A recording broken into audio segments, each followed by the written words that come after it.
Confession: before we started dating, I stalked my girlfriend for years.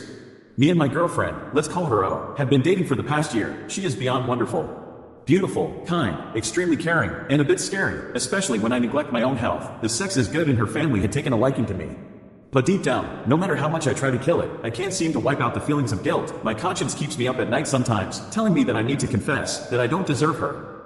I don't want to feel guilt, and I don't want to regret anything. I hate these feelings because it's all worth it. She doesn't know at all that I was the one who stalked her for years before we got together. It all started back in our second year of high school. She tutored me when I was having trouble in physics, and from that moment I was infatuated. I didn't work up the guts to confess to her at that time, probably because she was quite popular and I found her friends quite intimidating. They weren't bullies or anything. Her friends were actually quite nice. I didn't know that at the time, so I turned to stalking. Everywhere or when I would follow her, I would track her social media as well as her friends so that I would know about all the locations she'd go to. Then I would just take pictures from a safe distance, making sure she didn't see me. I still have the box where I kept all the pictures I took of her, as well as some maps and notes about her behavior, her likes, dislikes, and everything else I got from her. Eventually, the stalking escalated. I would then begin to steal her pens, write letters to her, and leave them at the side of her house. I'd steal her socks, shorts, handkerchiefs, and a shoe or two. I still wonder how the hell I got away with all these. She eventually did suspect that somebody was stalking her, but thankfully she didn't know it was me. I learned how to cook for this girl. I started working out. Hell, I even learned Bengali so that her mom would like me. It got to a point where I tried breaking into her house to take pictures of the interior, but they had a dog, so I just bailed. Then a while ago, she and her family went on a vacation to her mom's home country, India. And this may seem far-fetched, but I sort of tagged along. Wasn't that difficult to find where she was, due to social media. I have absolutely no intention of harming her in any way. I swear to God himself that I cannot live without O in my life. Then a year ago, I finally worked up the guts to confess. O and I actually had a lot in common and eventually started dating shortly after. It was like a dream come true. But these feelings stirring inside me won't stop. I am planning on marrying O, and I don't want to ruin it anytime soon.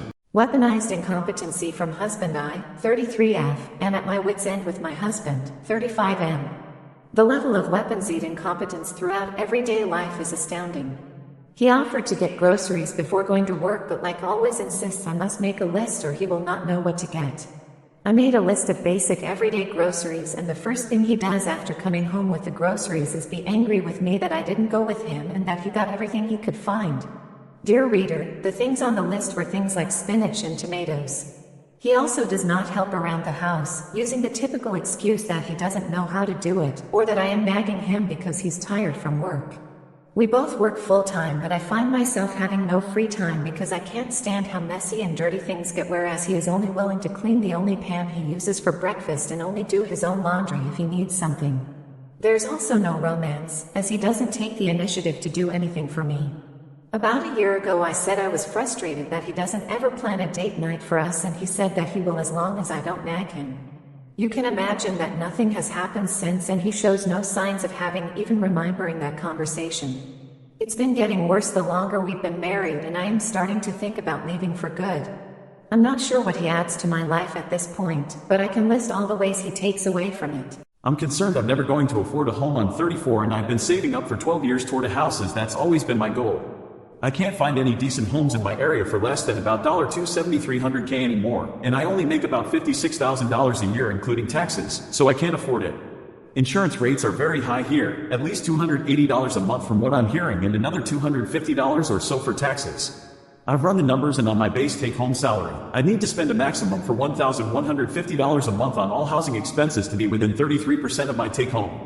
Which is pretty much impossible unless I drain nearly everything I have saved on the down payment and closing costs. Which I'm not going to do, since I need to find my IRA, have an emergency fund, etc. I'm just concerned prices are never going to come down since nobody will have to sell. And if enough people had to sell to bring down prices, well, we'd be in a recession. Skip be out of a job anyway. I only have one income since I'm single as well, and I'm not about to get into relationships as a way to get by financially. Part of me just wants to save up until I have $300,000, then drop $200,000 of it on the down payment and closing costs, and possibly just build a home if the inventory still stinks. But I also fear prices will keep going up to offset more savings, which is what they've always done so far that I've been dope this. So it'll just be the same treadmill getting nowhere. I also don't want to try moving to another state and starting over, as I also have elderly family here with health problems, so being hours away just doesn't work. I'm just worried I'll be stuck with an apartment forever, which I've never wanted. I own a yard, a garage, room for hobbies, something I can make my own and modify/replace stuff with what I want, etc. Why are hairdressers unable to follow instructions? Just went to get a haircut and my normal guy was out sick, so I went to some other lady that was there. I'm a guy and have longerish curly hair, which I've always considered my best feature, usually the first thing that girls will say too. I get my hair cut every 3 to 4 weeks and just wanted like half an inch off all around and maybe an inch off the back, because usually I would get less, but now it was looking more like a mullet than I wanted it to.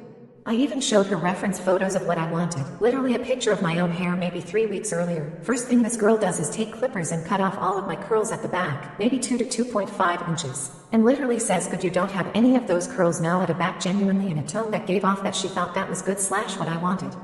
Then continued to further cut down my hair on the back of my head. I even said, "Make sure to leave it a bit longer please," and she confirmed like, "Yep, I will." She then took like another inch off the sides and fucking shaved it too. Once again when I asked her to leave it a bit longer. She then took enough off the top to leave at a super awkward length, to which it wasn't really short but not long enough to like flow down. Basically giving me a bad undercut.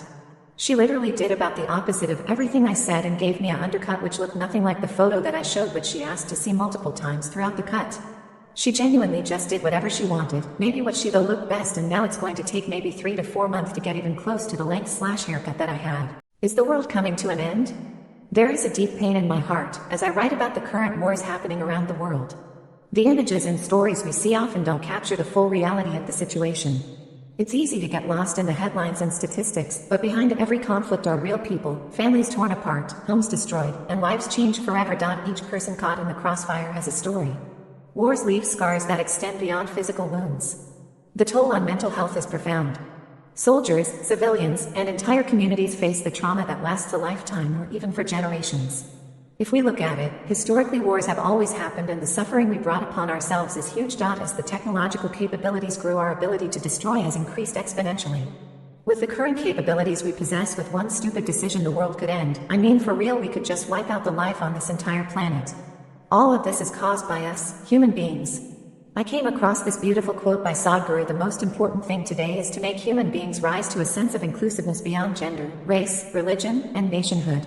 Imagine a world where inclusiveness is the guiding principle, where we see each other not as representatives of a specific gender, race, religion, or nation, but as fellow human beings navigating the complexities of life together. It's a vision that transcends boundaries and taps into the vast potential that arises when we stand united. The path to inclusiveness starts within us. Reflect on your own beliefs, challenge stereotypes, and engage in conversations that promote inclusiveness. Join the conversation. How do you envision a world where inclusiveness reigns supreme? What steps can we take individually and collectively to rise above divides? I told his family about him and feel like a monstrous, horrible person. My husband is not a nice person. I'm getting things together to leave. Today, I told my brother-in-law the things my husband has done in the past to me and confided that I'm planning on leaving. I trust him to keep it to himself. He is a good sounding board and has always been trustworthy. And then I texted my other brother-in-law and sister-in-law about how my husband treats his mother. We are living with her right now, and how I didn't want to live here and disrupt her life. They were adamant that he and I should not move in, and I told them in the text that their concerns were well-founded and to keep advocating for her. I also told my brother-in-law to keep an eye out for how my husband may be manipulating his dad. They have different dads, but made it clear that it was just a gut feeling. Everything I said was the truth, but I feel like an absolute shit of a person for saying it all. I mean, they know my husband and what he's capable of. But I shouldn't have sent it, and I am incredibly anxious that I did. I am not close to this brother-in-law and my sister-in-law, mostly due to my husband, so I really came out of nowhere for them. I have no idea if I was received as a sincere, loving sister-in-law or an absolutely crazy person. But now I feel so awkward around my husband. And I feel like such a terrible person. I wish I could take it all back or have them forget that I said anything. I know I can't, and what's done is done, but I shouldn't be talking so much shit about him. After I leave him, I'm not going to get into a serious relationship, because one thing I've learned from this marriage is that I really am a shitty partner. And I confirmed it to myself today. Thanks for letting me express my anxiety. Just found out my SV has a secret WhatsApp account. Sorry for the title, it's supposed to say so. Throw away. Just what the title says. Me 36F and my partner 37 meters have been together for 13 years. About 5 years ago he cheated on me with a colleague I found out left, and we were separated for about 4 years. When his father died, me and the kids went to support him and we rekindled things. The only rule was no social media. Just now I went on my WhatsApp that I used to be in contact with my kids' school and teachers and mainly his family members and mine. He is free to use my account to message them. I don't spend much time on social media except to reply to a message. But scrolling through my contacts I found that he downloaded WhatsApp without my knowledge. I don't know how to feel right now. I'm just experiencing this hollow feeling. Should I confront him or should I snoop first and see what I can find out? This is a deal breaker and just smells of deception. I don't want to go through this shit again. But what if I'm overreacting and it's innocent? Why hide it?